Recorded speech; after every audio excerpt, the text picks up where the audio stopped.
강원도 금강산 송라암에 당시 나이 30을 넘을까 말까 하는 회정대사가 3년을 기약하고 정진을 하고 있었다. 회정스님은 본래 신심이 대단한 분이었다. 그런데 새삼 이렇게 천일을 기약하고 일심으로 정진을 하고 있는 이유는 꼭 관세음보살을 친견하고 싶어서였다. 회정대사가 천일정진을 시작한 지 어언 3년, 이제 회양날을 눈앞에 두고 있었다. 그런데 마치는 날 새벽에 깜빡 잠이 들어 꿈을 꾸었는데 흰옷을 입은 점잖은 부인이 나타나서 말하는 것이었다. 내가 관세음보살의 진신을 친견하고자 한다면 지금 바로 강원도 양구 방산면에 있는 해명골로 가서 몰골로인과 해명방을 찾아뵙거라. 그러면 관음진신을 친견할 수 있을 것이다. 깨고 보니 꿈이었다. 그 부인의 말을 꼭 믿을 수는 없는 일이지만 천일 동안이나 정진을 하여 얻은 꿈이라 의심할 여지가 없다고 생각한 회정스님은 바람을 걸머지고 양구로 갔다. 그러나 그 넓은 천지의 해명골이 어딘지 알 수가 없었다. 이곳저곳 수소문한 끝에 겨우 대충 알아낸 회정대사는 마을 어귀에 가서 사람들에게 물었다. 여기 해명골로 가자면 어디로 가야 합니까? 해명골은 무주 구천동처럼 깊은 골짜기입니다. 그곳은 신선들만 사는 골짜기인데 대사님은 무엇 때문에 그런 곳까지 가시려고 합니까? 그야 사람에 따라서 볼 일이 다르지 않겠습니까? 저는 중의 몸이니 깊숙한 골짜기에 들어가 도나 깨쳐볼까 합니다. 과연 도승다운 말씀이요. 이 골짜기로 끝없이 들어가면 해명골이 나온다고 하니 그리 알고 걸어가 보시오. 회정대사는 그들이 가르쳐주는 대로 좌우도 돌아보지 않고 곧장 걸어서 계속 들어갔다. 좌우로 낙낙장송이 들어서 있고 맑은 물이 콸콸 소리를 내며 흘러내리는 계곡이 굽이굽이 감돌고 있어서 들어갈수록 경치가 여간 좋은 것이 아니었다. 한참 동안 올라가니 조그만 오두막집에서 노인 한 분이 관솔불을 피워놓고 부엌에서 장작을 패고 있었다. 소승 문안드립니다. 혹시 여기가 몰골로인께서 사시는 집입니까? 어디서 오시는 스님인지 모르지만 어떻게 깊은 산속을 이렇게 저물게 찾아왔소? 그리고 내 이름은 어디서 들었소? 소승은 금강산 송라암에 있는 중이온데 관음보살의 진신을 친견하고자 천일정진을 하였는데 마치던 날 꿈에 어떤 부인이 나타나 관음진신을 친견하려거든 양구 해명골로 가서 몰골로인과 해명방을 만나 뵈어야 한다고 해서 찾아왔습니다. 그래요. 나는 대사가 보다시피 산간벽지에 사는 늙은이요. 나를 찾아 무엇하겠소? 아는 것이라곤 아무것도 없는 늙은이요. 소승이 천일정진을 하고 꾼 꿈입니다. 소승에게 가르침을 주시옵소서. 껏 참 난감하게 매달리는구려. 그래, 그 여인이 관음보살을 친견하려면 나와 해명방을 찾아가 보라고 하더란 말이지. 그 여인이 알기는 뭘 아는 것이 있는가 보구려.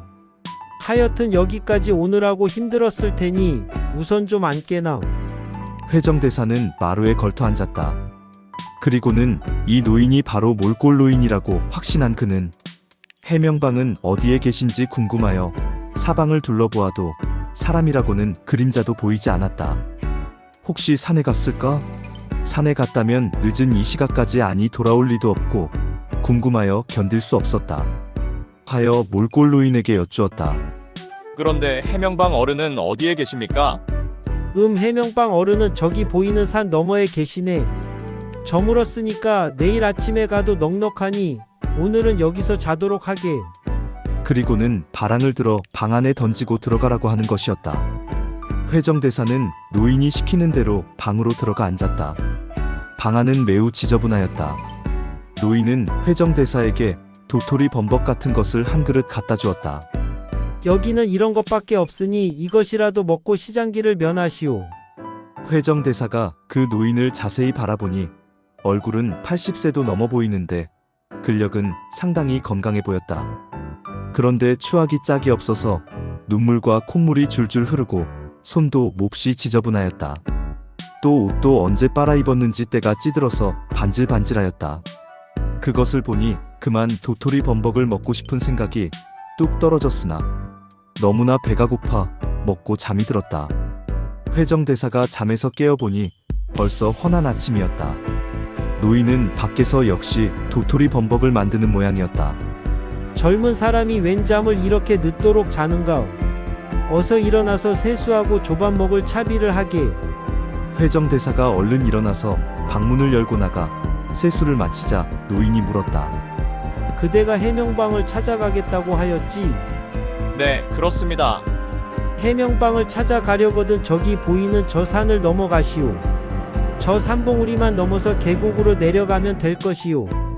할아버지, 정말 감사합니다. 하룻밤 동안 신세를 많이 지고 갑니다. 신세는 무슨 신세요? 어디를 가든 도토리 범벅이야 없겠소. 고맙습니다. 안녕히 계십시오. 회정대사는 바로 앞에 보이는 큰 산봉우리를 넘어서 깊은 계곡으로 내려갔다. 과연 심산유곡이었다. 감탄을 연발하며 내려가다가 보니 풀로 지붕을 이은 초막이 하나 보였다. 저것이 해명방의 집이로구나. 이렇게 생각하고 쌀이문 밖에서 초막을 향하여 말했다. 주인 어른 계십니까? 누구세요? 여자의 음성소리가 들렸다. 문을 열고 나오는 사람은 20세가량 되어 보이는 젊은 처녀였다. 그런데 그 미모가 어찌나 예쁘게 생겼는지 천하의 일색이었다.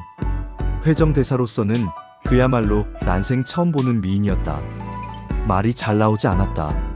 저 남녀가 유별한데 말씀드리기는 미안합니다만 해명방 어른을 뵙고자 찾아왔는데 계시는지요? 해명방은 우리 아버지신데 아침에 산으로 나무를 하러 가시고 지금은 아니 계십니다. 그러면 언제쯤 돌아오실까요? 점심때가 되면 돌아올 것이니 들어오셔서 툇마루에 앉아서 기다려 보시지요. 이리하여 회정대사는 쌀이문 안으로 들어가서 툇마루에 바랑을 벗어놓고 앉았다. 집안을 둘러보니 몰골노인의 집과는 정반대로 매우 깨끗하였다.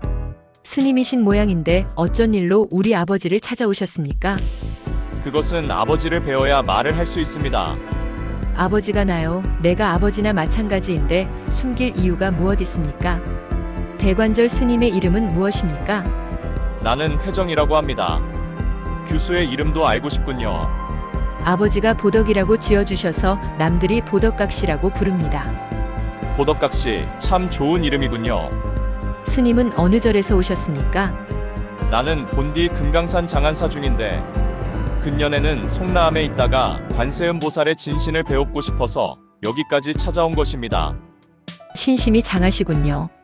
무엇 신심이랄 것이 있겠습니까? 공연한 망상이겠지요. 망상이라도 지극하면 진심으로 변할 수도 있는 것이 아니겠습니까? 꼭 망상이라고만 할 수도 없겠지요. 보덕각시는 조금도 스스럼 없이 말대답을 잘하였다. 그런데 말을 할 적마다 그녀의 입에서는 향냄새가 풍기고 있었다. 해명방 어른을 뵈면 관음진신을 친견할 수 있을까요? 그것은 아버지가 오셔봐야지요. 제가 어찌 알 수가 있겠습니까? 여기까지 찾아온 보람이 있어야 할 텐데요. 제가 스님께 미리 부탁을 드리는데요. 우리 아버지는 아무 까닭 없이 남과 싸우고 다투기를 좋아하십니다. 우리 아버지가 돌아오셔서 스님에게 무슨 횡포를 부리시더라도 잘 참고 말대꾸를 하지 말아야지. 그렇지 않으면 관음보살의 진신은커녕 가짜도 보지 못하고 목숨을 빼앗기고 말 것이니 어떤 일이 있든지 간에 참고 복종을 해야 할 것입니다. 그때 해명방이 나무를 태산같이 짊어지고 쌀이문 안으로 들어왔다. 키가 9척이나 되고 얼굴이 사나워 보였다. 보덕각시와 회정대사가 일어나서 인사를 하자 대뜸 해명방은 회정을 흘겨보면서 고함을 지르더니 작대기로 정강이를 후려갈기는 것이었다. 너는 어떤 놈인데? 규수만 혼자 있는 남의 집에 들어와 있는 거냐? 회정대사는 보덕각시로부터 들은 바가 있었으므로 꾹 참고 차분하게 말했다. 소승이 미처 생각지 못하고 예의를 범했습니다. 잘못하였으니 용서하여 주시옵소서. 이놈 용서고 무엇이고 어서 썩 나가거라. 보아하니 중놈 같은데 중놈이 처녀만 있는 남의 안집을 함부로 들어오는 법이 어디 있느냐? 노발대발하여 욕설을 퍼부었다. 보덕각시가 보다 못해 말했다. 아버지, 그 스님은 잘못이 없어요. 제가 들어오라고 했어요. 아버지를 찾아온 손님이라는데 어떻게 문 밖에서 기다리라고 할 수가 있겠어요. 여전히 해명방은 회정대사를 흘겨보며 아직도 분이 풀리지 않은 듯 말했다. 너는 어느 절에 있는 중놈인데 나를 왜 보려고 찾아온 것이냐? 딸이 말을 거들었다. 이 스님은 금강산 장안사 부근의 송나암에 있는 스님인데 꿈에 어떤 여인이 나타나 관음보살의 진신을 친견하고자 한다면 이곳에 있는 해명방 노인을 찾아뵈라고 해서 왔답니다. 이 말을 들은 해명방이 말하였다. 이놈아, 다른 사람은 만일정진을 하여도 관음보살의 진신을 친견할까 말까 한데 겨우 천일정진을 해가지고 관음진신을 보겠다고? 그까짓 꿈은 개꿈이야. 어서 돌아가서 만일정진을 한 뒤에나 오너라. 그러니 어서 썩 나가거라. 해명방은 회정대사의 팔을 잡고 발길로 엉덩이를 찼다. 회정대사는 이미 어떠한 핍박이라도 받을 결심을 하고 있었으므로 발길로 차면 또 일어서고 문 밖으로 내치면 또 기어들어가곤 하였다. 그런데 그 노인은 끝없이 나가라는 것이었다. 회정스님은 해명방에게 애걸하였다. 소승이 업장이 두텁고 죄가 많사오니 업장을 벗겨주시고 죄를 녹여주십시오. 그놈 꽤 끈질긴 놈이로구나. 내가 관음의 진신을 친견하려면 내 딸과 오늘 혼인해야 할 것이니 그렇게 하겠느냐? 어르신, 소승은 출가한 비구의 몸인데 어찌 파괴하고 장가들라고 하십니까? 이놈아, 그렇다면 관음진신이고 무엇고 다 틀렸다. 어서 내 집에서 썩 나가거라. 회정대사는 매우 난감하였다. 그런데 보덕각시를 바라다 보니 거역하지 말고 순종하라는 눈치였다. 회정스님은 몸이 있어야 관음진신도 친견하지, 이 몸마저 죽어버리면 어떻게 관음진신을 친견할 수 있겠는가 하는 생각이 들었다. 어르신, 잘못하였습니다. 무슨 말씀이든지 다 따르겠습니다. 회정대사가 사죄를 하였더니 해명방은 보덕각시에게 마당을 잘 쓸고 거적을 펴고 물 한 동이만 갖다 거적 가운데에 놓으라고 하였다. 보덕각시가 시키는 대로 하였더니 해명방은 회정대사와 보덕각시를 좌우에 마주 서서 보게 하고는 두 사람이 절을 9번씩 하라고 한다. 말하자면 이것이 혼인식이었다. 그리고 오늘 밤에 신방화촉의 절차를 치르라고 하는 것이다. 회정대사는 해명방의 압력에 눌려 복종을 하기는 하였으나 너무도 뜻밖의 일이라 관음보살의 진신을 친견하러 왔다는 것이 마치 마귀의 굴을 찾아온 것만 같았다. 회정대사는 몹시 불안하였다. 하지만 별 도리가 없었다. 그는 보덕각시가 지어주는 밥을 먹고 윗방에 들어가서 보덕각시를 보고 말했다. 이것이 도대체 어이된 일이오. 나는 계율을 지키는 스님의 몸인데 아가씨와 합방을 하라니 도대체 꿈인지 생시인지 뭐를 노르시오. 나도 모르지요. 아버지가 시키는 대로 복종할 뿐이니까요. 보덕각시도 그저 이렇게 대답할 뿐이었다. 회정대사는 깊은 고민에 빠졌다. 파괴를 하면서라도 관음보살을 친견하는 것이 옳은가, 아니면 계를 지켜야 할까? 보덕각시도 너무 아름답고 어떻게 할까 망설이다가 결론을 얻지 못한 회정대사는 만사가 될 대로 되라는 듯이 모든 것을 다 포기하고 그녀와 함께 부부가 되어 살기로 마음먹었다. 그리고 이것도 운명이라고 생각하고는 그녀가 해주는 밥을 먹고 신방에 들어가서 보덕각시와 한 이불을 덮었다. 그런데 놀랍게도 그녀는 생식기가 생기다가만 불구의 여성이었다. 회정대사는 그제야 비로소 윽박지르듯 억지를 부린 노인의 속내를 알게 되었다. 딸이 병신이니까 나를 윽박질러 딸을 맡기려고 하였구나 하고 내심 파괴하지 않은 것만으로도 불행 중에 다행으로 생각하였다. 또한 한편으로 생각해보니 절세의 미모를 타고난 여인으로서 불행하게도 고녀의 생식기를 가진 보덕각시가 매우 측은하게 보였다. 그리하여 회정대사는 부인으로 생각하고 그녀를 극진히 사랑하였다. 다음날 조반을 먹은 뒤 해명방은 산으로 함께 나무를 하러 가자고 말하였다. 시키는 대로 하기로 생각한 회정대사는 마음에 내키지는 않았지만 할 수 없이 지게를 치고 산으로 가서 나무를 해가지고 돌아왔다. 그런데 이번에는 해명방이 회정대사에게 나무를 치고 장에 가서 팔아가지고 좁쌀을 사오라고 하는 것이다. 이곳에서 장터까지는 50리나 되는데 장작짐을 가지고 가서 팔아가지고 좁쌀을 사오라고 하니까 기가 막힐 노릇이었다. 그러나 어찌할 것인가? 관음보살의 진신을 친견하자면 시키는 대로 하는 수밖에 없었다. 또 이제는 어찌 되었든 장인이 아닌가. 회정대사는 매일같이 나무하고 땅 파면서 지냈다. 그렇게 시간이 흘러갔는데도 관음보살을 친견하기는커녕 꿈에조차 나타나지도 않았다. 회정대사는 점점 의구심이 생겼다.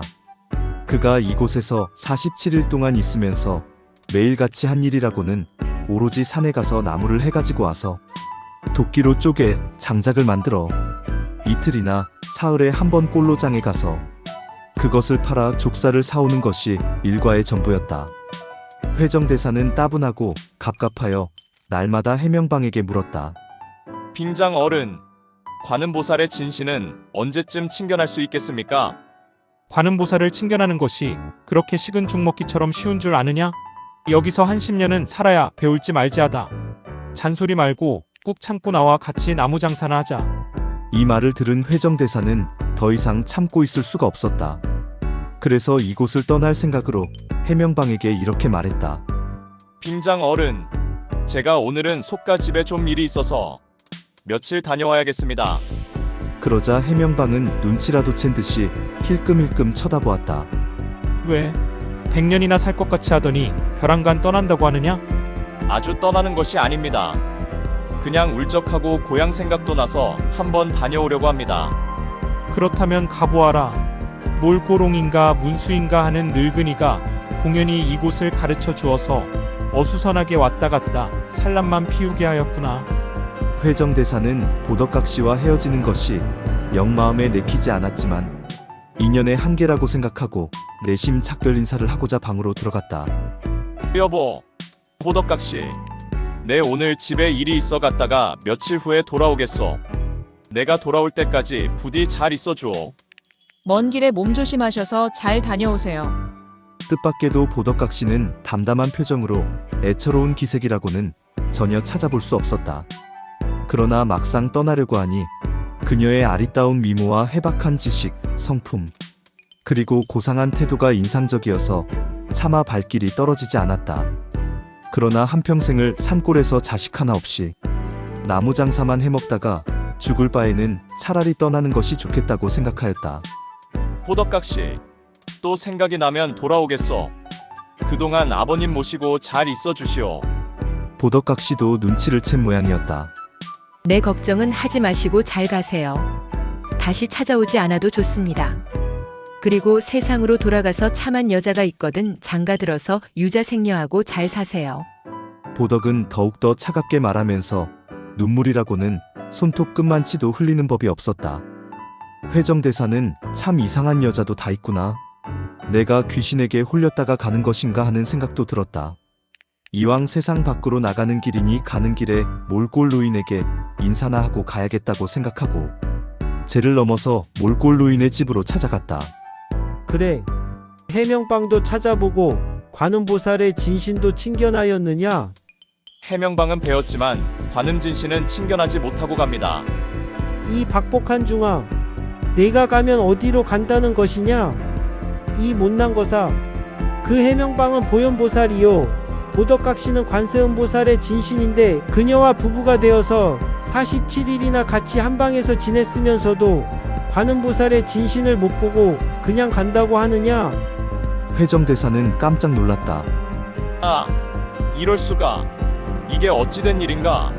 그 여자가 관음보살이라니. 이 일을 어찌한담? 회정대사는 무슨 일이 있든지 참으라고 한 그 여자의 말을 따르지 못한 것이 매우 한스러웠다. 가슴을 치면서 통탄했지만 그러나 이젠 아무리 후회해도 이미 때는 늦었다. 회정대사는 정신을 가다듬고 몰골노인에게 물었다. 그렇습니까? 그러면 할아버지는 도대체 누구십니까? 나는 너에게 길을 인도해준 문수보살이지. 이 말을 들은 회정대사는 문수보살을 친견한 데 대하여 환희심이 솟아올랐다. 그는 몰골노인에게 무수하게 절을 하고는 혹시나 하여 재빨리 다시 앞산을 넘어서 보덕각시의 집을 찾았다. 그러나 그때는 이미 해명방도 보덕각시도 온데간데없고 집도 보이지 않았다. 보덕각시, 보덕각시. 회정대사는 소리쳐 불러보았으나 물 흘러가는 소리와 바람 소리뿐이요 보덕각시는 어디로 갔는지 흔적도 없었다. 회정대사는 주먹으로 다시 한번 가슴을 치며 통곡을 하였다. 죄의 업장이 두터워서 보현관음 두 성인을 한 달 이상이나 모시고 살면서도 몰랐구나. 그러나 이제는 어쩔 도리가 없었다. 산을 내려오는 수밖에. 회정대사가 다시 산을 넘어서 몰골노인을 찾아갔더니 이번에는 몰골노인도 사라지고 웬 검은 바위만 하나 우두커니 있을 뿐이었다. 회정대사는 성현의 조화가 이런가 하고 빈터를 향하여 백배를 하였다. 그러나 차오르는 허탈감을 억누를 수는 없었다. 성현의 신통은 귀신도 고칼 노릇이구나. 이렇게 생각하고 송라암으로 돌아와 다시 100일 정진을 시작하였다. 이것은 새 성현을 칭견하고도 감사한 마음을 갖지 못한 데 대한 참회와 속죄의 정진이요, 한편으로는 아름다웠던 여인 보덕각시를 다시 한 번만이라도 만나보고 싶어서였다. 회정대사가 정성을 다하여 100일 정진을 마치는 날 밤이었다. 법당 뒷방에서 잠이 들었는데 꿈에 전과 똑같이 여인이 나타났다. 이천치야. 내가 틀림없이 가르쳐주어 관세음보살과 47일간이나 같이 동거하게 하였는데도 눈치를 채지 못하고 뛰쳐나와서 또 만나게 해달라는 거냐? 내가 또 정진을 하니 한 번만 더 알려주겠다. 내일 아침 한나절쯤 만폭동으로 올라가면 관음보살의 진신인 보덕각시를 만날 것이니 그리 알아라. 회정대사가 깨고 보니 꿈이었다. 회정대사는 아침을 먹는 둥 마는 둥 하고는 곧장 만폭동으로 가보니 소복을 입은 어떤 여인이 흐르는 폭포수에 머리를 감고 있었다. 회정 스님이 바싹 다가가서 보니 그 여인은 틀림없이 양구 해명골에서 47일이나 한방에서 살았던 보덕각시였다. 회정대사는 너무나도 반가워서 보덕각시? 하고 소리를 치며 손을 잡으려는 순간 보덕각시는 오색빛의 한 마리 새로 변하여 헐헐 날아가 버렸다. 그래서 날아가는 새를 쫓아갔으나 이번엔 새도 보이지 않았다. 회정대사는 그 자리에 서서 내려다보니 반석 위에 물이 고여 있는데 그 속으로 높은 언덕 위에 서 있는 보덕각시의 모습이 반사되고 있었다. 회정대사가 고개를 들어 언덕 위를 쳐다보니 과연 큰 굴 옆에 보덕각시가 서 있는 것이었다. 보덕각시는 회정대사에게 올라오라고 손짓을 하였다. 회정이 엉금엉금 기어 올라가니 보덕각시가 방긋 웃으며 말했다. 이 험한 곳을 올라오느라고 수고가 많으셨습니다. 지난번 해명골에서 47일 동안이나 나와 같이 한 이불 속에서 지냈으니 그 인연은 백천겁에 다시 만나기 어려운 인연입니다. 그러니 스님은 이곳에서 수도나 잘하고 계십시오. 그때 해명골에서 아버지라고 부르는 해명방 노인은 보현보살의 화신이시고 몰골 노인은 문수보살의 화신이며 스님은 옛날 이 굴 속에서 공부하시던 보덕대사의 후신입니다.